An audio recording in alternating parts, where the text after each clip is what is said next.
Hi అండి, నేను సతీష్ అట్లా. సో అగ్నివీర్ పథకం గురించి, దాని స్కీమ్ గురించి, దానికి సంబంధించి ఎయిర్ ఫోర్స్లో జాబ్స్ గురించి మనకు తెలుసు కదా. సో దానికి సంబంధించినటువంటి నోటిఫికేషన్ ఇచ్చారు. సో అగ్నివీర్లో ఎట్లా జాయిన్ అవ్వాలి, 2025 జనవరి నోటిఫికేషన్ వచ్చింది. So pilots, commissioned officers, navigators, airmen కొలువులు అగ్నిపథ్ స్కీమ్లో భాగంగా నియామకాలు ఉంటాయి. సో ఇది 3 దశల్లో ఈ ఎంపిక ప్రక్రియ అనేది ఉంటుంది. సో దీంట్లో అర్హతలు ఏముండాలి, 3 దశల ఎంపిక ప్రక్రియ అనేది ఎట్లా ఉంటుంది, అదేవిధంగా తొలి దశ పరీక్షలు వేరువేరుగా ఎట్లా నిర్వహిస్తారు, ఇంకా సైన్స్ సబ్జెక్టుకు టెస్ట్ ఎట్లా ఉంటుంది, అట్లాగే సైన్సేతర అంటే సైన్స్ సబ్జెక్ట్స్ కాకుండా ఇతర వారికి పరీక్షను ఎట్లా నిర్వహిస్తారు, ఇక సైన్సేతర సబ్జెక్ట్స్ పరీక్ష రెండో దశ PFT 1, మూడో దశ PFT 2, ఇంకా చివరగా అడాప్టబిలిటీ టెస్ట్, అట్లాగే వైద్య పరీక్షలు, 4 ఏళ్ల విధులు, ఇంకా skill certificate, technical non technical విధులు ఎట్లా ఉంటాయి, వీటికి సంబంధించి ఇక రాత పరీక్షలో ఎట్లా రాణించాలి, దానికి సంబంధించినటువంటి ముఖ్య సమాచారం ఇవన్నిటి గురించి కూడా ఇప్పుడు ఈ వీడియోలో తెలుసుకునే ప్రయత్నం చేద్దాం. సో ఇండియన్ ఎయిర్ ఫోర్స్ సంబంధించి దేశ రక్షణలో అత్యంత కీలకమైనటువంటి విభాగము ఇది. సో ఇంటర్మీడియట్ అర్హతతోనే ఎయిర్ ఫోర్స్లో చేరే అవకాశానికి సంబంధించి నోటిఫికేషన్ ఇచ్చారు. సో ఈ స్కీమ్లో, అగ్నివీర్ స్కీమ్లో భాగంగా ఎయిర్ ఫోర్స్లో pilots, commissioned officers, navigators, airmen సంబంధించి జాబ్స్. తాజాగా అగ్నివీర్ 2025కి సంబంధించి నోటిఫికేషన్ విడుదల చేసింది. సో ఈ నేపథ్యంలో ఇండియన్ ఎయిర్ ఫోర్స్ అగ్నివీర్ వాయు పోస్టులు, ఎంపిక ప్రక్రియ, పరీక్ష విధానం సో ఇందులో ఇచ్చారు కదా, వాటికి సంబంధించి ఒక్కసారి చూస్తే కేంద్ర ప్రభుత్వ అగ్నిపథ్ స్కీమ్లో భాగంగా ఇండియన్ ఎయిర్ ఫోర్స్ గత 2 ఏళ్ళుగా అగ్నివీర్ వాయు పేరిట వీటికి సంబంధించినటువంటి నియామకాలు చేస్తూ ఉంది.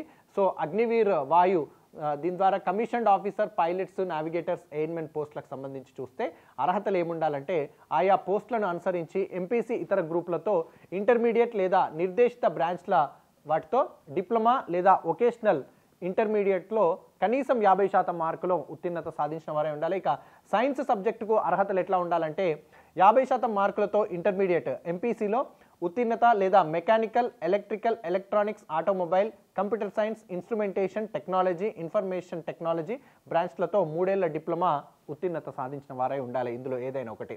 సో లేదా మ్యాథ్స్, ఫిజిక్స్ సబ్జెక్టులుగా ఉన్నవారు 2 ఏళ్ల వొకేషనల్ కోర్సులో ఉత్తీర్ణత సాధించిన వారే ఉండాలి. ఇక సైన్సేతర సబ్జెక్ట్స్కి సంబంధించి అర్హతలు చూస్తే 50% మార్కులతో ఇంటర్మీడియట్, జనరల్, వొకేషనల్ ఉత్తీర్ణత సాధించిన వారే ఉండాలి.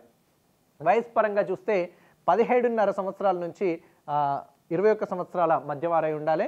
అంటే అభ్యర్థులు జనవరి 2, 2004 నుంచి జూలై 2, 2007 మధ్యలో జన్మించిన వారే ఉండాలి. ఇక 3 దశల ఎంపిక ప్రక్రియ ఎట్లా ఉంటుంది ఏంటి అనేది దీనికి సంబంధించి ఒక్కసారి చూస్తే అగ్నివీర్ వాయు నియామకాలకు 3 దశల ఎంపిక ప్రక్రియ ఉంటుంది. సో ఆయా పోస్టులకు అనుగుణంగా సైన్సేతర సబ్జెక్ట్స్, ఇంకా సైన్స్ సబ్జెక్ట్స్ అండ్ సైన్సేతర సబ్జెక్టుల పేరిట అర్హతలను, పరీక్ష విధానాన్ని కూడా పేర్కొనడం జరిగింది. సో 3 దశల ఎంపిక ప్రక్రియలో భాగంగా తొలి దశలో ఆన్లైన్ టెస్ట్ నిర్వహిస్తారు. ఈ టెస్ట్ 3 సబ్జెక్టుల అభ్యర్థులకు వేరువేరుగా ఉండడం అనేది జరుగుతుంది. తొలి దశ పరీక్షలు వేరువేరుగా ఎట్లా ఉంటాయంటే ఆయా పోస్టులకు అనుగుణంగా అభ్యర్థుల పరిజ్ఞానాన్ని పరిశీలించేందుకు తొలి దశ ఆన్లైన్ టెస్ట్కు 3 విభాగాల్లో నిర్వహిస్తారు.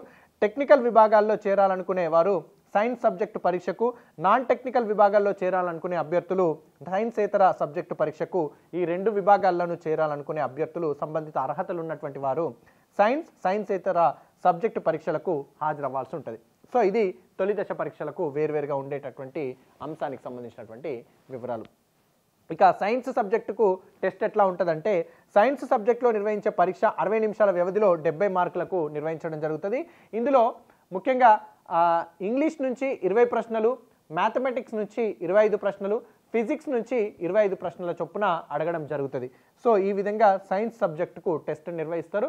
సో సైన్సేతర సబ్జెక్టు పరంగా చూస్తే ఈ విభాగానికి సంబంధించినటువంటి పరీక్ష 45 నిమిషాల వ్యవధిలో వచ్చేసి 50 మార్కులకు పరీక్ష ఉంటుంది. రీజనింగ్ అండ్ జనరల్ అవేర్నెస్ నుంచి 30 ప్రశ్నలు అడుగుతారు. ఇంగ్లీష్ నుంచి 20 ప్రశ్నలు అడగడం అనేది జరుగుతుంది ఇక్కడ. సో సైన్సేతర సబ్జెక్ట్స్ పరీక్ష 2 వీటికి సంబంధించి చూస్తే ఈ విభాగం పరీక్ష 85 నిమిషాల వ్యవధిలో 100 మార్కులకు ప్రశ్నలు అడగడం జరుగుతుంది.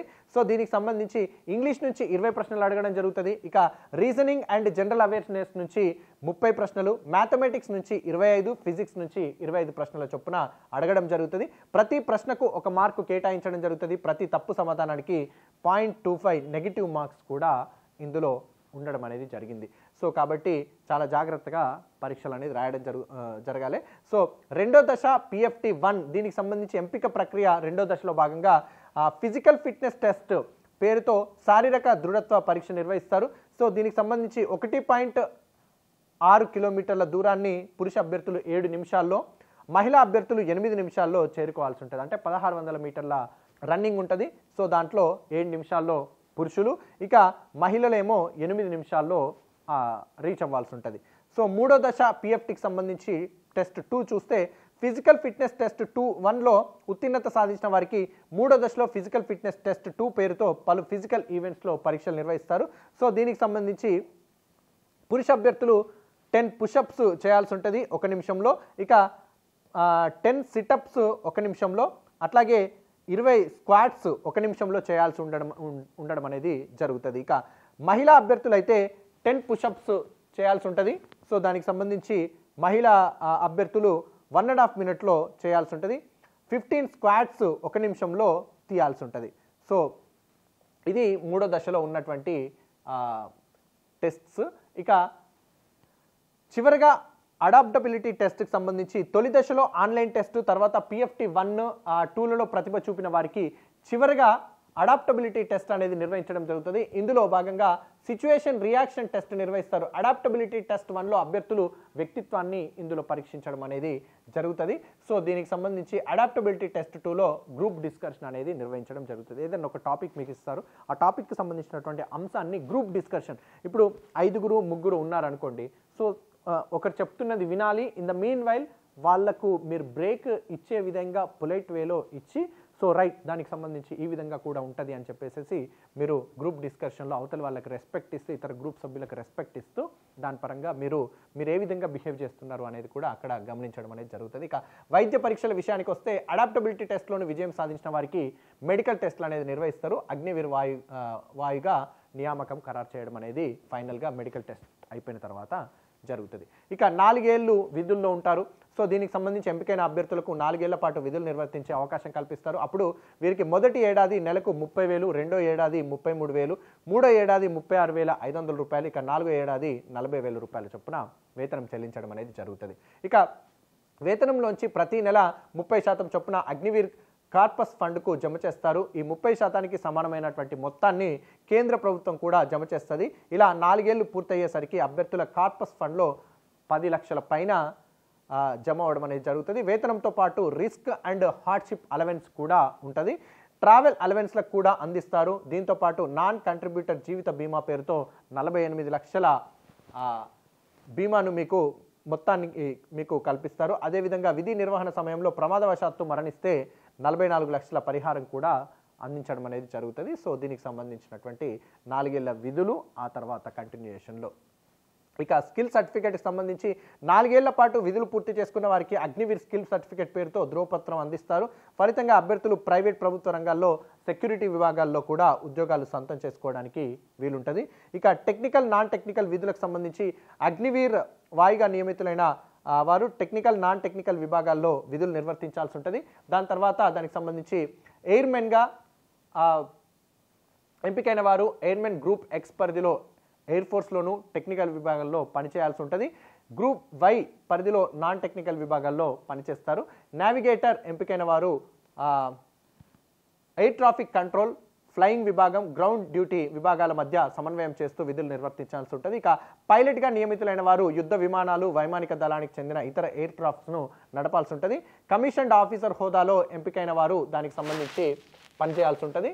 So flying officer, wing commander, squadron leader, group captain వంటి హోదాలు కూడా ఇక్కడ మీకు లభించడం అనేది జరుగుతుంది. ఇక రాత పరీక్షలో రాణించే విధంగా ఏంటి అనేది చూస్తే, రాత పరీక్షలో రాణించేందుకు అభ్యర్థులు దృష్టి పెట్టాల్సిన అంశాలు చూస్తే ఇంగ్లీష్ బేసిక్ గ్రామర్ నైపుణ్యాలు పరీక్షించే విభాగం ఇది. ఇందులో prepositions, correction of sentences, active, passivise, ఇంకా passage comprehension, direct indirect speech, verbs, tenses, punctuations, అట్లాగే యాంటనిమ్స్, సినానిమ్స్లపై పట్టు సాధించాల్సి ఉంటుంది ఇంగ్లీష్ సబ్జెక్ట్ సంబంధించి. ఇక సైన్స్ సబ్జెక్ట్ చూస్తే ఇంటర్మీడియట్ స్థాయిలోని కైనమాటిక్స్, వర్క్, ఎనర్జీ చలన నియమాలు, ఇంకా mechanics, heat, thermodynamics, electrostatistics, waves, current, electricity, magnetism, semiconductors వంటి అంశాలపైన అవగాహన పెంచుకోవాలి ఇక సైన్స్ సబ్జెక్ట్లో. ఇక మ్యాథమెటిక్స్ సంబంధించి చూస్తే క్వాడ్రాటిక్ ఈక్వేషన్స్, అట్లాగే కాంప్లెక్స్ నంబర్స్, అట్లాగే సమితులు, దీనికి సంబంధించి మ్యాథ్స్ సబ్జెక్ట్లో ఉండేటటువంటి టాపిక్స్ ఇవి. అట్లా సమితులు, ప్రమేయాలు, trigonometry, straight lines, permutations, combinations, vectors, statistics, 3D geometry, differentiations, derivatives, algebra వంటి ఇంటర్మీడియట్ స్థాయి గణిత అంశాలపైన పట్టు సాధించాల్సి ఉంటుంది. ఇక జనరల్ అవేర్నెస్ విషయానికి వస్తే ఇక్కడ ఈ విభాగంలో రాణించడానికి కరెంట్ అఫైర్స్తో పాటు భారతదేశ చరిత్ర, జాగ్రఫీ, పోర్ట్లు, తీర ప్రాంతాలు, ముఖ్యమైన వ్యక్తులు, సదస్సులు, ఇంకా క్రీడలు, విజేతలు, రక్షణ రంగానికి సంబంధించినటువంటి తాజా పరిణామాలపైన అవగాహన పెంచుకోవాల్సి ఉంటుంది. ఇక ముఖ్య సమాచారం చూస్తే దరఖాస్తును ఆన్లైన్లో చేసుకోవాలి. ఆన్లైన్ దరఖాస్తులకు చివరి వచ్చేసి జనవరి 17 నుంచి ఫిబ్రవరి 6 వరకు ఉంది.